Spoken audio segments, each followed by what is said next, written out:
Okay, well, it was great seeing you. I really should. You too. Oh, that reminds me of this one time my cousin went to the grocery store and you won't believe what happened. He saw a cat, but it wasn't just any cat.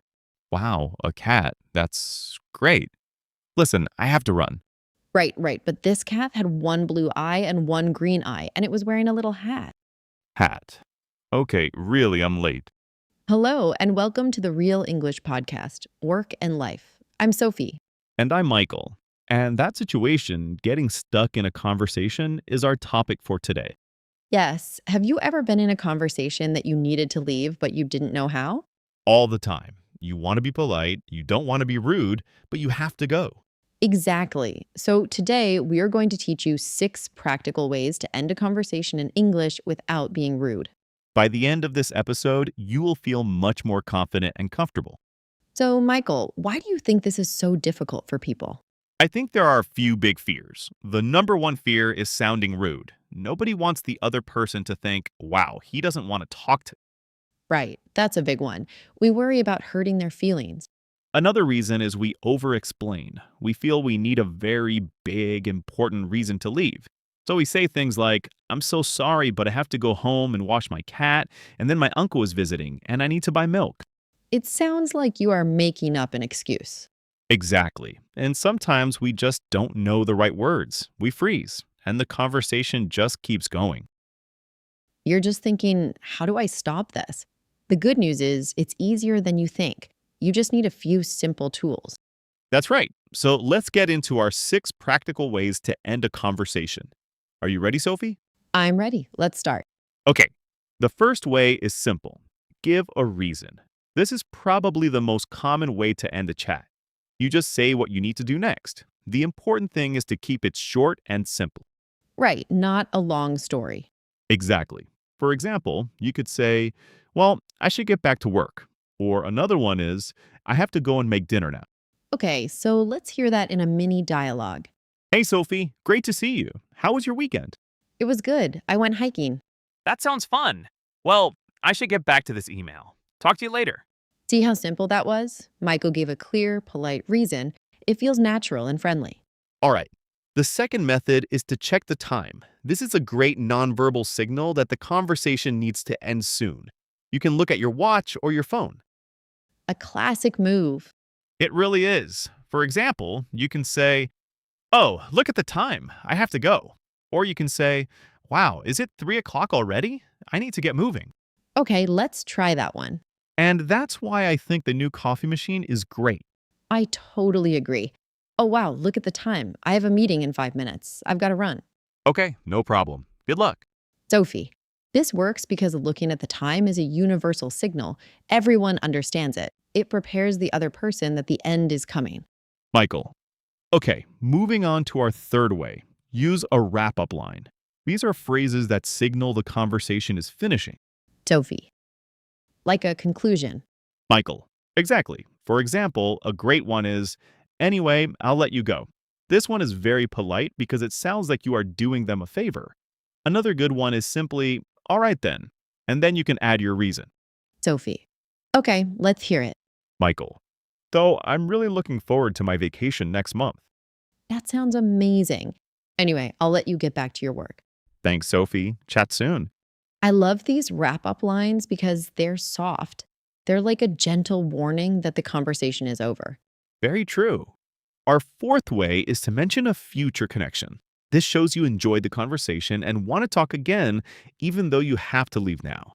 That's a great one. It makes the ending feel very positive. It does.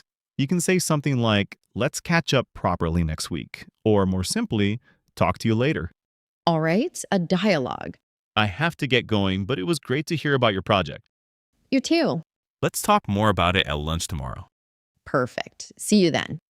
This technique is so friendly because it shows you value the person and the conversation. Okay, number 5 is simple but powerful. And with a positive comment. You say something nice about the conversation before you say you have to go. Oh, I like that. It leaves the person feeling good. Yes, for example, it was so good to see you. I have to run though. Another nice one is, I really enjoyed our chat. I've got to get back to it. Okay, let's hear it. And that's the story of my terrible haircut. That's so funny. It was really great catching up with you. I have to run to an appointment now. Okay, you too. This makes the exit so smooth. The positive comment is like a small gift before you leave. Okay, our sixth way is for difficult situations. This is what you do when someone just keeps talking, like in our cold open. The emergency exit. Exactly. You have to wait for them to take a short breath and then you jump in politely. You can say, I'm so sorry to interrupt, but I really have to go. Or a softer way is, oh, that reminds me, I need to make a phone call before 2. Let's hear this one. I'll be the talkative one. Okay. And so the dog started chasing the squirrel and it went up the tree, and my neighbor came out and he started shouting. Oh my gosh, I'm so sorry to interrupt, but I just saw the time and I'm going to be late for my next meeting. It was great to see you. Oh, okay, no problem. See you. This takes a little courage, but sometimes it's the only way. The key is to be friendly and apologetic as you interrupt. Okay, now that we have our tools, let's do an extended role play. We are coworkers talking in the kitchen. In the first role play, I will do a bad job of trying to leave. Okay, I'm ready. Hey Sophie, are you enjoying the new project? Oh, hey, Michael. Yes, it's really interesting. The clients are challenging, but I'm learning a lot. How about you? It's good. Busy. So, yeah. Yeah, definitely busy. Did you hear about the new software we're getting next month? It's supposed to automate all of our reporting. Oh, I didn't. That sounds good. Well, I hope it works well. The last system was a disaster. Remember how it kept crashing during the quarterly reports? It was a nightmare. I heard this new one has AI built in. right. Okay. See, I was totally stuck. I was not clear. I didn't give a reason. Sophie had no idea I wanted to leave. Not at all. It was very awkward. Now, let's try roleplay B. I will use some of our new tools to leave smoothly. Same situation. Okay, let's do it. Hey, Sophie, are you enjoying the new project? Oh, hey, Michael. Yes, it's really interesting. The clients are challenging, but I'm learning a lot. How about you? It's going well. I really enjoy working with the team. Well, it was great to catch up with you. You too. Wow, look at the time. I need to finish a report before lunch. Let's talk more later. Of course. Sounds good. See you later, Michael. See? Much better. I used a positive comment, I checked the time, I gave a reason, and I mentioned talking in the future. 4 tools in one. It was perfect. Clear, polite, friendly, and effective. Okay, now it is your turn to practice. I am going to say 10 phrases from today's lesson. After I say each line, I will pause. You should repeat the line out loud. This will help you remember them. Ready? Let's do it. Number 1. Well, I should get back to work. Pause, 3 seconds. Number 2. I have to go now. Pause, 3 seconds. Number 3. Oh, look at the time. Pause, 3 seconds. Number 4. I've got to run. Pause, 3 seconds. Number 5. Anyway, I'll let you go. Pause, 3 seconds. Number 6. It was great talking to you. Pause, 3 seconds. Number 7. I really enjoyed our chat. Pause, 3 seconds. Number 8. Let's catch up again soon. Pause, 3 seconds. Number 9. Talk to you later. Pause, 3 seconds. Number 10.